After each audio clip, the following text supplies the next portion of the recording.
Welcome to this BAFTA Q&A for the TV drama series Quiz. My name's Hannah Patterson. So if you could join me in welcoming our guests. First of all, we have the writer and executive producer, James Graham. And we have actor Sean Clifford, actor Matthew Macfadyen, and actor Michael Sheen. So James, if we could start off with you, please. Could you tell us a little bit about the origins of this story? I know it started as a play for theatre and how you became involved with it. Yeah, it did. It started as a play at the Chichester Festival Theatre in 2007. And it actually started with a book. It started nearly 20 years ago with a real life event that I'm sure many people remember. This extraordinary thing that happened to some quite ordinary people. And I remember watching that evolve in the media and that trial and being utterly obsessed by it like everybody else, and then put it in the back of my mind for nearly 2 decades. And then a book was published called Bad Show by Bob Woffington and James Plaskett that kind of reinterrogated the whole story and for the first time brought a lot of the evidence in the Ingram's favour to light, and some new evidence that questions whether or not the perceived narrative of their guilt is entirely correct, or whether they were treated as fairly as they might have been by the criminal justice system and by the press. So I just got really, I was really excited by the idea of, returning to a show that I absolutely adored. I unapologetically adored Who Wants to Be a Millionaire growing up. And I suppose in a funny kind of way, without sounding too pretentious, at the time I started writing, everybody then and now obviously still was anxious over the nature of truth and post-truth and alternative realities and alternative facts. And it felt like a sort of mischievous, fun way to maybe explore the threat to objective reality through a story about a quiz show where there are correct and incorrect answers. And so that it was that issue of truth that really drew you to the story. The story drew me to the story, and in and of itself, I suppose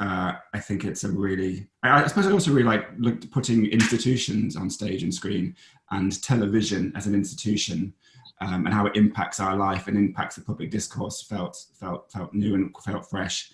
I think also there is so much more to this story than most, I think, people are aware of. As soon as I discovered, as people would have seen in the episode last night, the syndicate of obsessed quiz fans who hacked Who Wants to Be a Millionaire, that just felt joyous to me as an example of English eccentricity. I think I pitched it to ITV as Ocean's 11, but with encyclopedias instead of guns. And the idea of this extraordinary shadowy group of well-meaning but slightly fixated quiz show fans, I didn't know what it meant, but it felt like it meant something. It felt like it said something about human beings' capacity to suddenly tumble down a rabbit hole of obsession and speak, I think, a little bit to British eccentricity. Did you get to interview any of them for the project? For the syndicate, yeah, we did. We met a few of them. And actually, the weird thing about this whole development process, the joy actually of being a writer covering something that is in the very recent past, is it can sort of catch up to you. So some of the real life characters came to see the play version in the West End, and they revealed new things to us that then impacted on the television show. And actually, it was during the course of filming the TV show that we discovered more about Paddy Spooner's operation. An extraordinary story that I won't spoil episode 3, but the creator of Who Wants to Be a Millionaire, Paul Smith, he saw the play and helped us a little bit. And his intrigue in this story and his own certainties about this story started to waver slightly.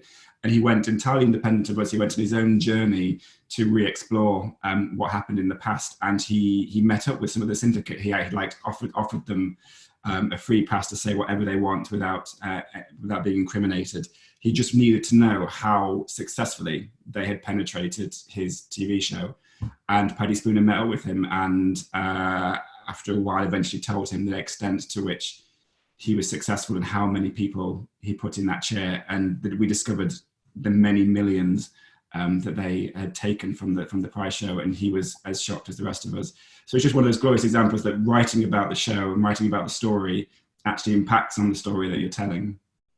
And Matthew, maybe coming to you next. Did you, when you were approached about performing in this, did you remember the story very much? Not really. Not really. A little bit. No. So it wasn't. Not really. But I remember I do remember the feeling of the time. I think it was the beginning of. I remember the show being enormous, and I remember watching the show every night. There was a certain period of my life. I was in London. I'd done a lot of touring with the theatre company, and I was at home, and I remember a big period. And it was the same. Maybe I've conflated it in my head, but I remember Pop Idol and Big Brother, and maybe there's slightly different times, but it was that sort of feeling of reality TV, which this sort of slotted into. So yeah, but I don't remember the Ingrams very much. And when you started reading the scripts, what was it that really drew you to the character of Charles? I found I don't know. I think from an actor's point of view, I just really, it's such a beautifully written thing, and it was such an interesting story, and particularly British and eccentric. And I just, and it was very different to what I'd been doing at the time. And it's, I just thought, oh, goody, goody. And I heard about all the people who were going to be in it, and I thought, goody, goody. Sometimes it's as simple as that. And it's interesting because I read you talking about the differences between how to portray his potential innocence or his potential guilt in terms of the various takes, and how you would do some different kinds of takes to make sure that you sort of had that covered. Yeah, that was sort of, we discuss when, especially sometimes before with Sian and I, or Sian and Michael and I, in this stuff in the studio, we would sort of dial up the innocence a little bit, or dial it down a little bit, or make them look a little more culpable, or whatever. I think so. Stephen would have sort of options later on about where to pitch it, because you never know how it's going to turn out. But apart from that, I just sort of played him straight down the line, really, as written. And Sian, if you could come in here to talk a little bit about your reactions when you first read the script and the character of Diana. Well, I really remember the story. I remember them. I wasn't as obsessed with it maybe as James, but I definitely remember it. James and I are the same age, so maybe we were probably surrounded by the same kind of pop culture references. But I definitely remember them, and I remembered it just being this open and shut case. There was no question. And so when I started reading the script, which at that time wasn't split into 3 episodes yet, I was immediately gripped and fascinated, and it suddenly all comes flooding back to you. And I think in the first episode last night, there's a lot of friends that I spoke to afterwards were just saying how much they enjoyed seeing those I don't know, those people popping up at those award ceremonies and things, and being reminded of that moment in time, because it was very specific. And but I found it fascinating, and I was particularly just warmed by how James had captured Diana, because she was portrayed as this kind of Lady Macbeth character. And I think what's so special about these scripts is both Charles and Diana have been humanized in a way that they were never portrayed by the press at the time. They were villainized and persecuted by the press, really. So that was kind of amazing to just have a little peek into that world and have an opportunity to explore that. Yeah. And how easy did you find it to kind of get under the skin of her? Because she's quite a conundrum as a character, because in a way she's really the person that's forwarding the action throughout the whole piece. Well, she's the quiz nerd and the one who wants Charles to go on the show.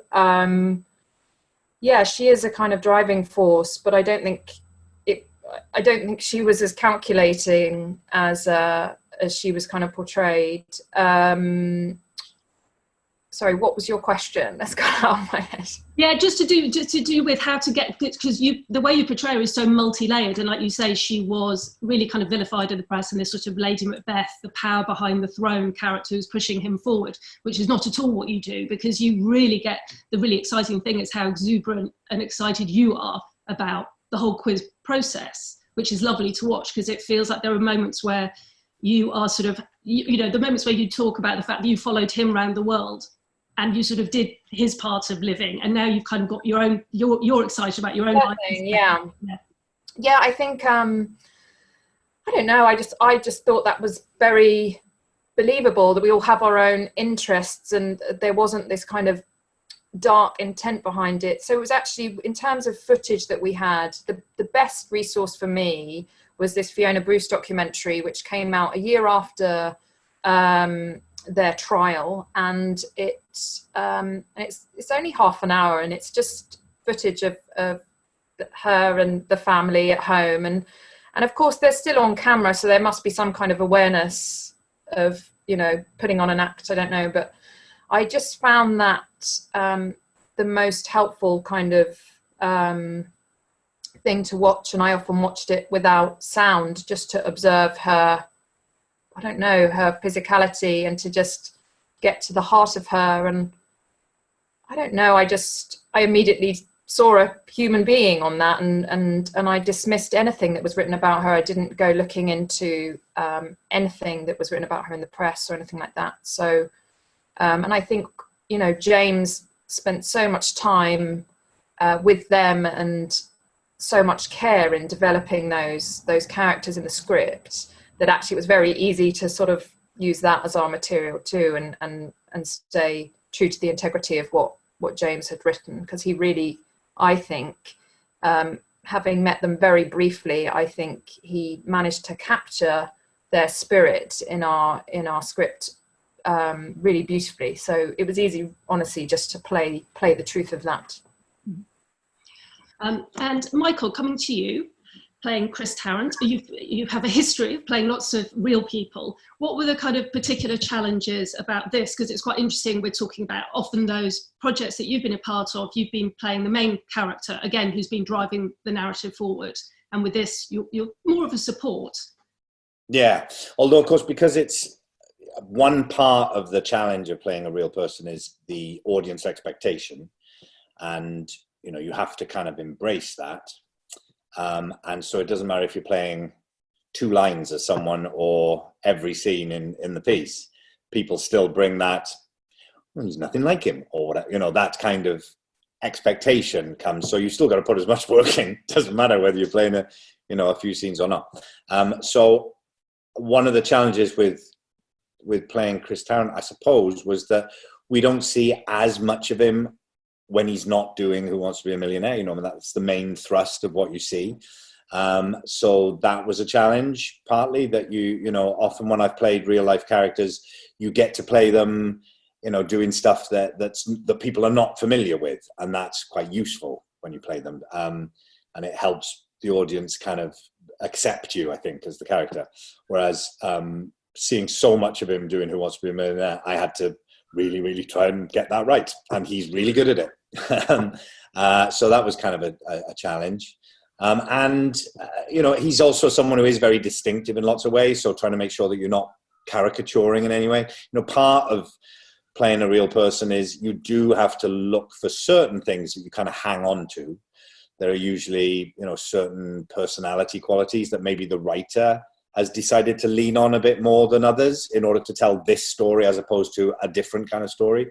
And so your character, you know, has a function within that narrative, and you have to kind of locate that. It's not a documentary, you know. I'm not playing. It's not the documentary about the Ingrams or Tarrant or whatever. So you do have to kind of, you know, be open to that. But also at the same time as you're sort of trying to pick on certain things to play with, you've got to make sure that they're not caricatured and it doesn't become a caricature, that it's still very believable. So, you know, but that's the same challenge with any character. Real life character. With this, it was particularly difficult in that I was doing what he does. Like, you know, if you're playing someone who's a real life character, they tend to be very famous, and they tend to be famous because they were good at what they did. And if you have to spend all your time doing what they did, as opposed to them at home, that's hard because they're really good at doing what they did. So I had to really, really watch Tarrant over and over and over and over and over again in the 2 episodes with Charles, and try and get below what was going on the surface in order for there to be a subtext going on, you know, in order for there to be a drama, as opposed to just a slavish representation of an episode of Who Wants to Be a Millionaire. And does it change when you're playing somebody who is themselves performing? Yes, I mean, when I think about all the real life characters I played, there is a performative aspect to all of them, whether they're performers or not. There's a performative aspect to Blair, or to Brian Clough, or, you know, to David Frost. I mean, David Frost was a performer, I suppose, but it's all about, well, certainly the characters I've played anyway. I think a common theme with them all is that there is a kind of surface ease and, well, maybe not Kenneth Williams, but a surface sort of performance going on. There's a definite kind of performative aspect to them, and that there's something else going on underneath usually, you know. And I mean, I think all of us as actors will, you know, say that that's what you're drawn to. You want to see a character with lots of things going on at the same time. And on that note, Matthew, if you could talk a little bit about the differences, which obviously we haven't come to yet because they're in the 2nd episode, but the moments where you start to perform because you're actually on set as the character. Oh, you mean Charles turning up on? Yeah, exactly, yeah. Yeah. That was sort of wonderful because I remember, because they built this extraordinary set in Wimbledon Studios. So there was no leap of the imagination for me to sort of be led in by Michael looking horrifyingly like Chris Tarrant. And my heart was banging away because it was really nervous. You know, it wasn't an imaginative leap at all. It was really, you know, certainly for the first morning that we were shooting that show, it was fantastic. And then of course, you know, we were there for a week and you know, you get used to it. But it's really lovely remembering that sort of adrenaline and, you know, because it's terrifying. And they had all the lighting cues and the music, and you know, it was really theatrical and scary. So yeah, it was great. It really helps the performance. Oh, yeah, totally. Yeah. Was that the same for you, Charles? Yeah, absolutely. Yeah, you've got a full lighting and sound rig. It's doing it all for you, and that music was designed to get under your skin, and it works. The heartbeat, that is what it's called, this music that plays under a question. That was the best one. But yeah, it was very, although I also found that quite challenging because I was very separate from the guys. So they were, you know, in the center of the stage doing their thing. And yeah, so a lot, you know, I was very isolated from them, which is exactly how Diana would have felt, I'm sure. Completely it was all out of her hands. And that's why I think, I mean, the episode or the 2 episodes of Charles's performance never actually aired, although people often think that they've seen them. When you can watch footage of them on YouTube, and yeah, I mean, Diana's just in absolute torment the entire time. So it was fun to recreate that, and yeah, very, very easy to just feel the tension because yeah, it was all doing it all for us. The other extraordinary thing about having this amazing recreation of the set was that also being able to experience what the sort of physical proximity of our main characters were. That, you know, where I was sitting as Chris Tarrant, I could, you know, there was Tequin, who was supposed to be, you know, who was supposedly the coughing person. So I knew how, because it was an exact recreation, so I knew how close Tequin was. So the audacity, if this, you know, heist did actually happen, the audacity for Tequin to be coughing right facing Tarrant. I mean, he was behind Charles, but right in front of Tarrant and really close. and it's extraordinary that, you know, that Chris Tarrant said that he wasn't aware of what was going on during the show, but to not be aware when he was that close does, it throws up lots of interesting possibilities, that. James, maybe you could talk a bit about that, about form and the theatricality that was very much there in the play. I saw both versions of the play, and because you have audience participation in the play. And what were the challenges of shifting that into a TV medium? Yeah, I sometimes find it really hard, and I can see why sometimes if you have written a story in a different model, in a different format, it's actually quite tempting to hand it over to somebody else to come at it fresh. Because there's a certain, you almost have to walk back through the woods of your thinking and go back to the original source of the story when you're adapting it. But I don't know why I found this one particularly joyous to do. As you say, the play version was very, this is an obvious thing to say, very theatrical, but it did what I think all good theatre should do. It had to be live to exist. So we created that sense of event in the theatre by playing games. We gave the audience it's about quizzing, so we gave the audience a quiz at the beginning of the show. They had to write down their team name, and then we gave away a prize at the interval. We got people up on stage to play Bullseye. I'm making it sound terrible. I think it was okay. And of course, you can't have hundreds of people gathered in a space like a theatre doing a play about Who Wants to Be a Millionaire without asking the audience. So we gave them a keypad to vote on the most important 50-50 of the story, which is, are they innocent or are they guilty? And every night the audience voted at the interval after we presented the case for the prosecution, and they always, every single night they said guilty as expected. And then at the end of the play, when we presented the case for the defence, every single evening show they converted to innocent. Except, we've told this story before, but except for some reason during matinee shows, we've got no idea, but they just wouldn't have it. They just didn't do it. They said guilty both times. So there's a thesis to be written on that. But in a way, much like the TV show, I think the show itself declared itself as a show that was about manipulation and was in itself an act of manipulation. So we weren't saying either way what the audience should think, just explored methods of manipulation. But to answer your question, sorry, about adaptation, I mean, the strength of narrative, the television, I think, is always narrative and plot.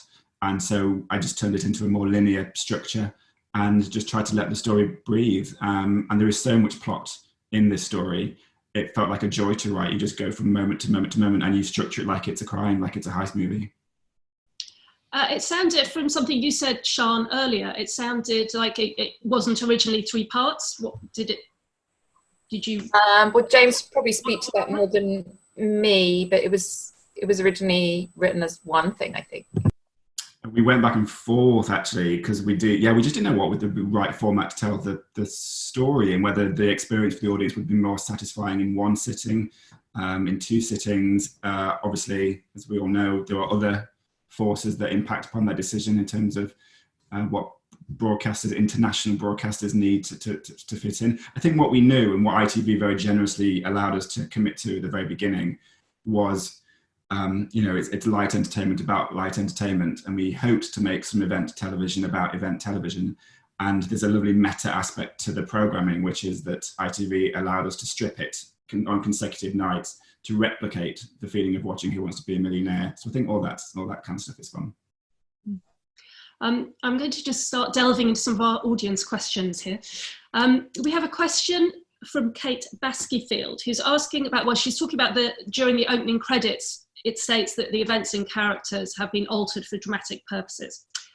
So when working with real events and real people, what do you decide to change and why, James?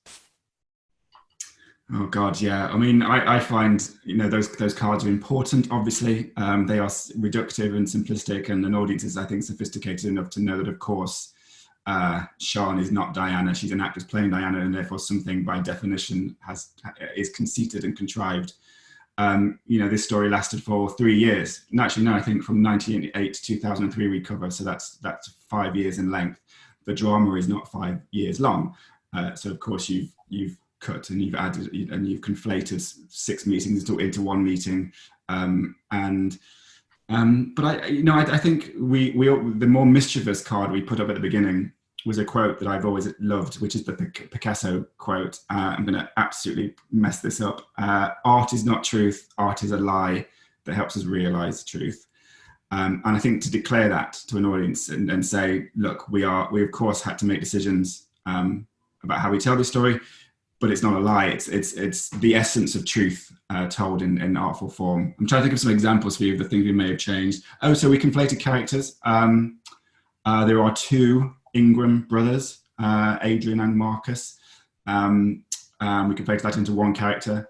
We've conflated ITV executives into less parts, so it's more manageable for an audience. I think those kinds of choices, again, you maintain the essence of the truth of the story, but you also have to make a good show. There's no point in making something completely accurate, but that is unwatchable.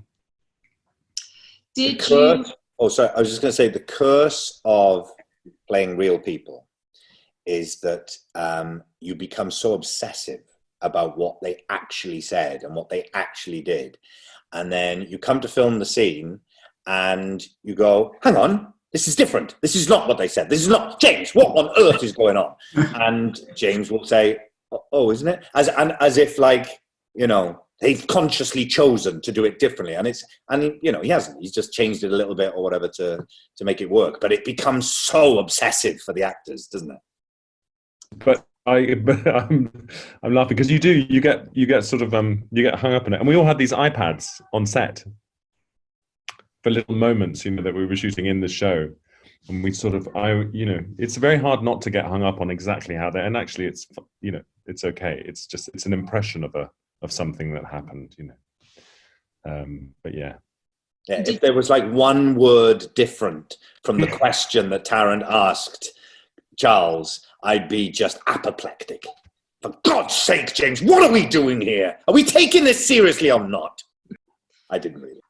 Sean? I do actually think I'm sorry, Hannah. I was going to say, I do actually also think there were some occasions when, in the middle of all that, we would actually decide I would not be able to remember why I changed it, and we will go back to the original. But there were also other examples when I'm sure there was a clever artistic choice for why I chose it. Sean, was there anything you wanted to say about that question? Oh, just the same. You get obsessed with it, and I was watching footage of Diana every single day on set, repeatedly.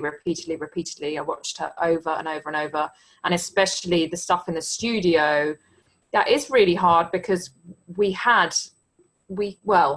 editing is a big theme in the show, and so I've only seen what the channel edited into the version of events. So, but all of those things, I would also take certain physical traits and conflate them, or steal bits from things that we weren't showing and use them because I felt that they captured something of her, or, you know, supported the narrative, or were dramatic or whatever. But yeah, I mean, I think probably to my detriment initially, I was very obsessed with it. But in the end, you've just got to play James's script, and actually that was so solid and so perfectly formed in its structure that just allowing myself to kind of just relax into that was so much more helpful.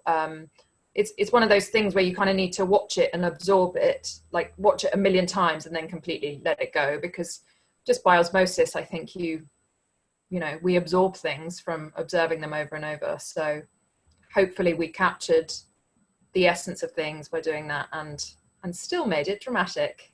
The thing that really that really got me through was a very faithful reproduction of Charles's beautiful short-sleeved rugby top, pink and blue. That was terribly important for me.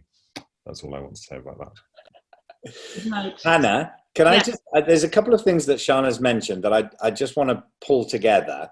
Mm-hmm. Earlier on, she mentioned that, that a lot of people think that they saw the episodes go out, which they didn't because they were never broadcast. And then you also just mentioned, Sian, the idea of editing and how The ITV edited it the way. So I just want to pull those two things together because I think it might help people a little bit, which is, so the episodes, and correct me if I'm wrong, James, the episodes with Charles never got broadcast. But what did go out was a documentary that ITV put together about it. So the people who think that they saw the episodes are probably, like myself, I think, probably misremembering that and actually remembering the documentary. Now, the documentary was doctored by ITV to raise the volume of the coughing. So when people say that they've gone on YouTube to watch the actual episodes, they're not watching the actual episodes. They're watching what ITV did in order to make it clearer what they felt was going on. But I think a lot of people feel that they've seen the actual episodes and that it was that obvious. And it clearly wasn't. So I wonder, James, how much you think the public perception of the absolute guilt of the Ingrams is based on misremembering or mixing up that they thought they saw the episodes, but actually they saw the ITV version of it where they brought the coughing up very loud so that everyone could hear it. Yeah, I think that's inevitably true, and memory is a bit of a theme of the show. And in episode 3, coming to you tomorrow night, that forms a lot of the defence, actually, because how in the present we alter through confirmation bias things that we think we've seen in the past in order to make sense of them. And Michael's right. I mean, the argument that the prosecution made for constructing this tape G, which forms the majority of the documentary and what the clip that people will see of Charles on YouTube, they isolated the coughs to replicate, they argued, the experience of what it might have been like if Charles Ingram was listening out for somebody he knew was there and knew was coughing. That's the argument they make, and they're sincere in believing that was the right thing to do. But of course, it creates an important and necessary question about there is no unedited version of this event, as Sean was saying. It's, to an extent they have made sympathy. How do you show the crime that happened? You have to make edits and choices. You have to cut to people as they do the crime you think they did, and then cut back. But what it presents is a problem, because you are creating a narrative by definition, and it's very hard for anybody to access an unfiltered version of this story. So I agree with Michael. I absolutely remembered before I remembered that I didn't. We sat at home with my friends at university watching the Major's performance and thinking it was suspicious. That can't be true. I made that up. I made that up to make sense of something that is really hard to understand. And that's very interesting in light of the moment where you bring in 9/11. Well, you didn't bring in 9/11, but you choose to reference, obviously, 9/11 because of what was happening at the time. And it's something that it's really there throughout all of your work, this obsession, I think, with truth, which you talked about, and post-truth, where we are now, how we sort of kind of live in a bubble of our own echo chamber of what we're being told or not. Is that what you sort of really feel that you want people to be left with the most in the show, to really sort of think about those issues? Yeah, well, it's nothing exists in a vacuum, and even stories that are unconnected with the events of the world are affected by them and how they're reported and how they're framed. But the most extraordinary aspect of the story is something we show in tonight's episode. The Major's performance on Who Wants to Be a Millionaire was on the 10th of September 2001. So the day that the producers gathered together to discuss whether or not he cheated was 9/11. And the meeting that they were having in ITV was interrupted by the requirement to go to put live footage of what was happening in New York. Obviously, there's no comparison with the scale of these two events, but I do think it raises some. I think something was happening at this time with our media, with the frame through which we saw the world. It was the emergence of Google and social media around 2003, of news becoming more confidently 24-hour news cycles in Britain, and entertainment and news starting to blur. It was the age of, as Matthew said, of the emergence of reality television that would eventually go on to become this format we now call constructed reality. And from that constructed reality genre came Donald Trump as a fictitious character the Apprentice, and that fictitious type character goes on to become the president of the United States. I think it's all connected in some way, but of course, really what you want to do with this story is not overstate that and just stick to what I think is a very human, very relatable story about some ordinary people in an extraordinary circumstance. But it's a genre I grew up loving. I think you can do a comedy drama that embraces quite confidently a mischievous, cheeky tone. And I think what Stephen Frears has done so charmingly is exactly that. But that doesn't mean simmering under that enjoyment can't be things that try and make sense of the world we're living in today. It's interesting. So one of the questions that somebody's asked is, why do you think that the press villainise them so much? I think they were perfect villains. They came out of central casting for villains for the British tabloids, and for us, I was complicit in that mob mentality. I wanted to see. I wanted them to have done it. They present as quite privileged. They're actually not particularly wealthy at all. They were renting that lovely house that we found. But they are, they're white, middle class, well spoken. He's a bumbling army major. She on the surface to people maybe represent an ambitious wife. And it's the thing that you can't do in Britain. You can't cheat. This is the country of fairness. We queue and we have rules on the cricket field. And if then these people came into my favourite show and they tried to take what wasn't theirs, I think it stimulates something very visceral in us that was perfect for the tabloids and perfect for us and our own complicity as a nation for wanting to see them fall. We have a question from somebody who's asking each of you what your kind of favourite moments were during filming. Michael, do you want to start? Well, an overall favourite moment was getting to work with Stephen Frears again, who I hadn't worked with since the Queen, since we filmed the Queen, but who I've known since then, obviously, and who has played such a huge part in my life, really now. So getting to be with him again was wonderful. I really do think he's, one of the best directors of all time. And James mentioned the idea of tone. There is no one better at judging the right tone for a story than Stephen, I think. And because you can really get it wrong. When I read these scripts on the page, it works so brilliant. I mean, I just shot through them, and and you love that feeling as an actor. You read it and you go, well, this works on the page. This works amazingly. But to actually realize that on film, on TV, takes someone who really understands the tone, every choice, and Stephen is just brilliant at that. So working with Stephen, working with Matthew again, having done Frost Nixon with him, he is genuinely one of the most enjoyable people to spend time around, whether you're working or not. It's just wonderful. Seeing him with those teeth in was great.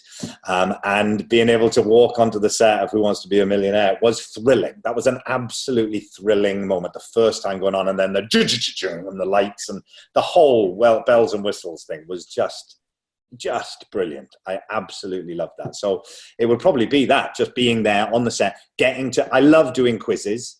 I love when at Christmas time, when you play games with the family, I want to be the quiz master because I love the control. So being able to be the quiz master with that toy of a set to play with and getting to be Chris Tarrant doing it was just perfect. That was lovely. Sian?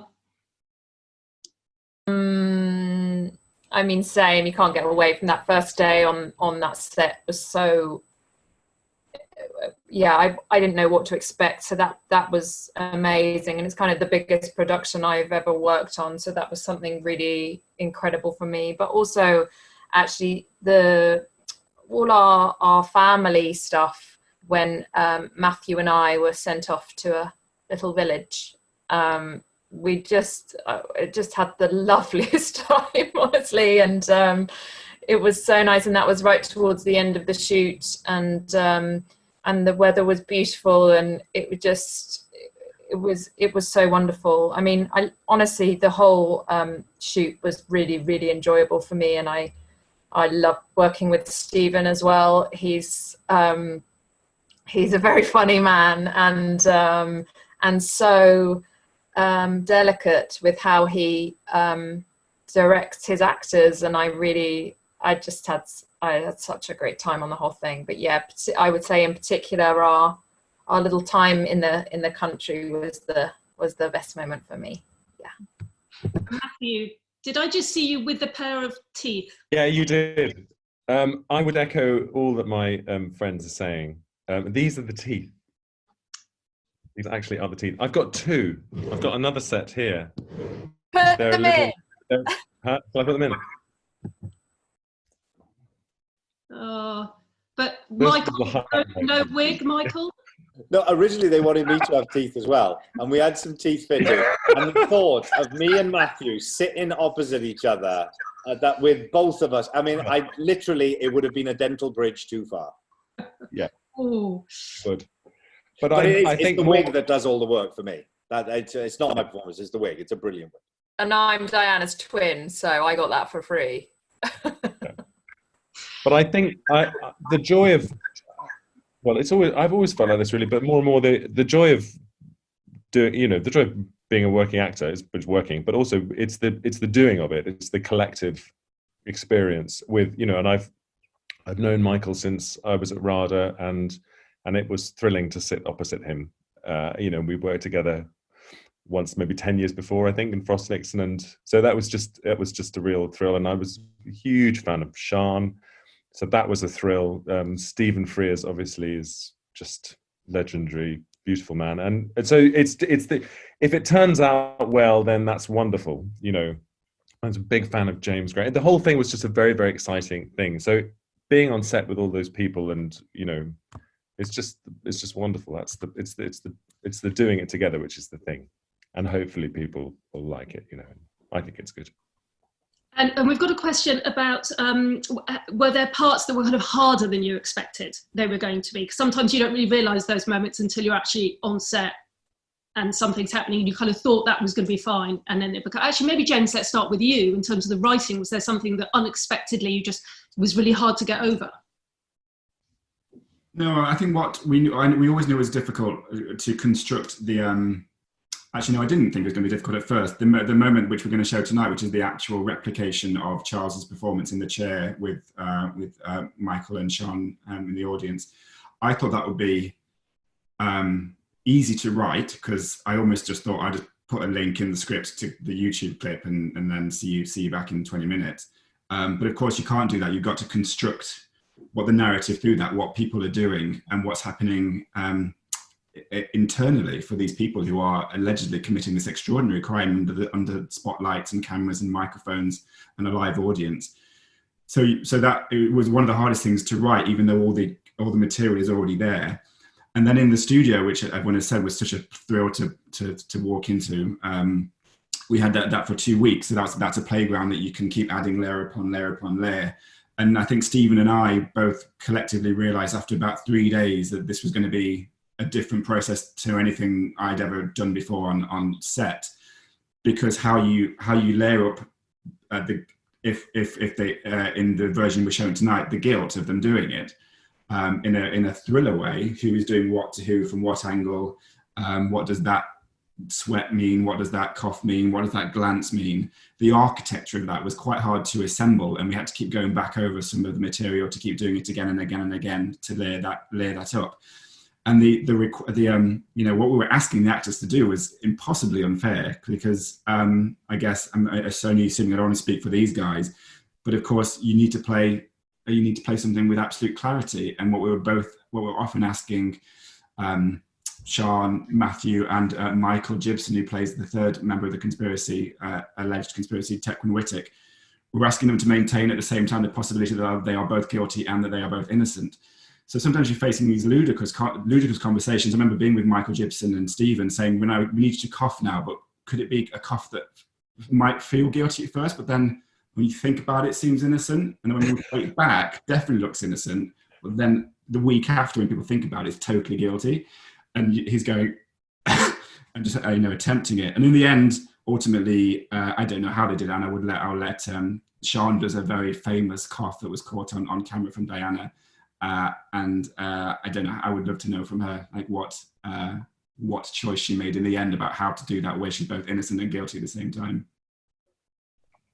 Well, I think we just did a ton of those, and I did those in isolation. So I don't think there wasn't a scene even being played out in front of me. I just had a camera there and had to just do a bunch of versions of it. So that was definitely my most challenging moment. And there's a lot of listening that Diana does in this, even in the courtroom. You know, we were sat there for 2 weeks, and for the you know, Matthew and I do at some point end up on the stand, but yeah, a lot of listening is always quite challenging. But the cough, I don't even remember, because we did so many versions, and actually I don't know where I saw a clip of it in the last couple of days, and I was like, because I think she actually I think she coughs twice in that question, but we consolidated it as one, so I wasn't sure which one to do. And that was one of the more like physical moments I really did want to recreate as it was. But yeah, and you're also in danger, actually, I think, with recreating stuff like that. Is often what humans do would read too big. Actually, if I did exactly what she did, it would be enormous. I mean, she actually leans forward. I'd have gone out of frame on the camera, because it's so, you know, what we really do as humans, it can often read as a bit too much on a TV, in a show. But so I don't know is the answer to you, James. Thank you. Michael, the question about anything that was kind of unexpectedly difficult that you hadn't anticipated would be. There's something about Tarrant, because he's so tall. He physically dominates that set, and when he says who's the fastest finger person, who's won, and they walk up, and there's always a shot of the two of them standing there with his arm around the other person, and then they walk down to the seat. And so there's always something about how physically big he was. And Matthew is possibly the tallest man in the world. I don't know if people know this, but Matthew is very large, in a beautiful, sexy way. And when we met up, do you remember when we were doing that day where I was having the makeup tests and that kind of stuff? And I'd forgotten, because I hadn't seen Matthew for 10 years. And, well, I'd seen him, but, we hadn't worked together for a long time. And he walked in, and I'd had this on my mind about Tarrant being so tall. And Matthew walked in, and I was literally talking to him about that. And I'd forgotten. And so I had to have lifts in my shoes, because I said, and I think Stephen said, oh, don't worry, we'll just, the way we shoot it, it'll be fine. But I was like, nope, I have to be physically, he can't be towering over me. And I just thought that was really important. And that was difficult, because then I had to walk around with these ridiculous shoes with massive lifts in the bottom of them. So that was challenging. That was difficult, yeah. And Matthew, was that your biggest challenge? I quite enjoyed sort of snuggling into Michael's armpit, into his warm embrace. I loved it. I don't know what was, I loved every minute of it, really. What was difficult? It was quite difficult being spat at. There's a scene, that's a spoiler really, but it's in the next episode. But yeah, it was technically quite difficult, and also quite horrible. Because you're sort of going along having a jolly time, but they were, that really happened. And so, yeah, that sort of, that was quite eye-opening. It was quite hard to do. What else? No, did you fight, Matthew, when we were doing the actual, it's sort of like what James was saying in a way, that in some ways the easiest thing to do is the total recreation of me asking you the questions, you doing the answers. We've seen it, we've watched that footage over and over again. But in some ways that was very challenging, because the danger is that you just recreate it as opposed to telling the story of it, which I think is what James was saying. And that was quite difficult, wasn't it? Not to just be focusing on, he does it like this, he says it like this, but to actually act it, to be in the moment and acting it. Really. Exactly. And I think what we ended, I think it was more of a challenge for you, because everybody knows exactly what Chris Tarrant looks like and sounds like and moves and all the rest of it. But I think for both, when you are playing a real person, you're sort of like a magpie, and you take little bits and pieces just as a flavor of it. And then, so there were little pieces of Charles from the show, which I wanted to do faithfully, and then it went into the script or something, something was a little bit different, or so it's not sort of beating yourself up about doing every little bit, exactly as it happened.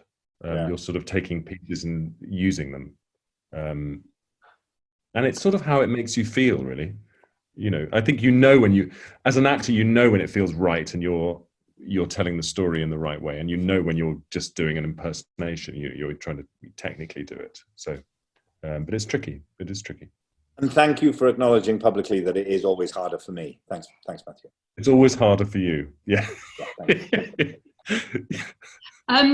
A question about the real characters, and have they seen the series, and what are their reactions? Yes, we wanted to. I wanted everybody who wanted to see it in advance for them to be allowed to see that. It's their lives, and I think they have a right to do that. And I'm always a very keen believer of trying to take people with you on a project, and to do that as early as possible. And I'm really. This will sound boastful. I mean it as a compliment to everybody involved in the company and the production. But you have a very polarized issue here. The producers still believe that they absolutely are guilty, and the Ingrams still absolutely maintain their innocence. And it always felt like it was going to be a huge challenge to create a television drama where they both liked it or didn't like it in equal measure. But I'm really pleased to say that they both sides, the producers, Paul Smith and the ITV figures, and members of the Ingram family, we came to watch a screening of it. And they both, I think, from what they've said to me, feel like they've been fairly treated and are grateful for being allowed to put their opinion across. And we've been checking in on everybody all week. I've been emailing the family to make sure they're okay, in particular, because I think, understandably, they're not desirous or seeking out the spotlight for this. So we wanted to make sure that they were okay. Well, of course, it's a funny one as well, because I never want people... I've done plays about politicians. I did a play last year about Rupert Murdoch, and it's a funny thing because you don't want them to think, you don't want them to hate it, but you don't want them to like it too much, because then you've not done your job. And it's a funny old balance to strike. I think this one was slightly easier because I personally really like everybody in this story, and I generally don't think there are any bad guys, weirdly. I mean, I know some people will think the Ingrams are bad guys because they did this thing. I think it's a rare to be able to write and make a crime drama with no bodies and with no huge violence. It's cheating on a quiz show, and I think it's easier to present people as being more endearing and affectionate in that situation. Great, thank you. And we are shortly to run out of time. So just a question, because quite a lot of people have been asking about, this is a particularly nice one. All four of you are shining examples of the UK's creative industries. And people are interested how this quarantine situation has been affecting your work. I mean, obviously, your work is being shown at the moment over these evenings this week, which is brilliant. But how are you being affected personally by what's happening at the moment? James, start. Well, I think like everybody, the main focus from everybody is on people being safe and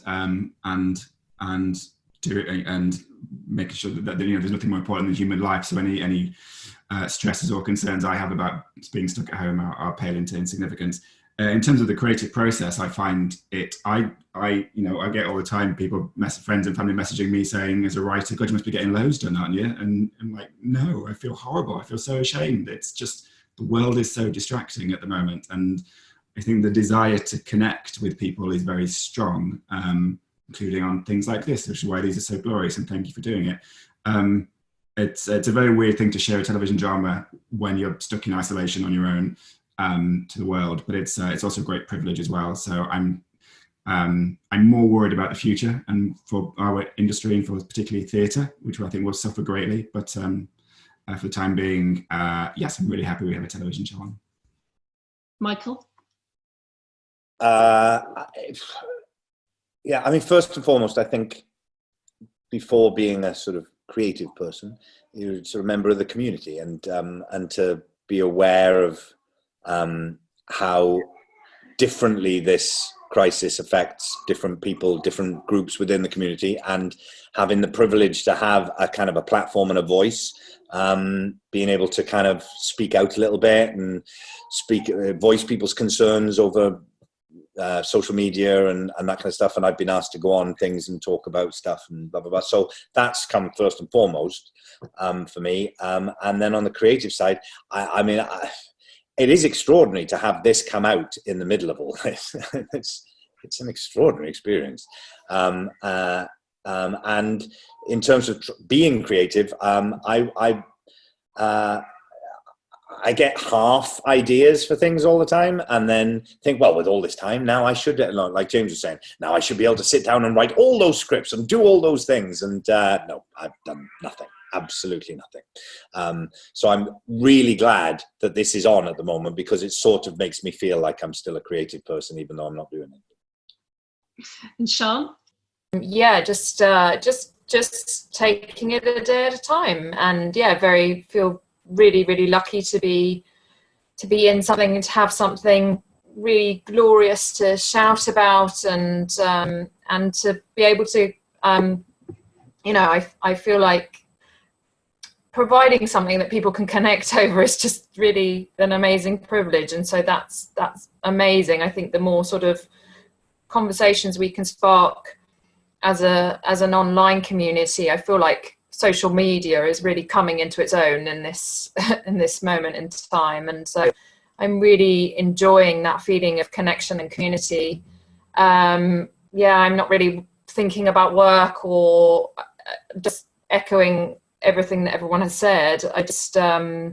I think we're all facing completely different challenges. We've got to look after people that are more vulnerable than us, and I think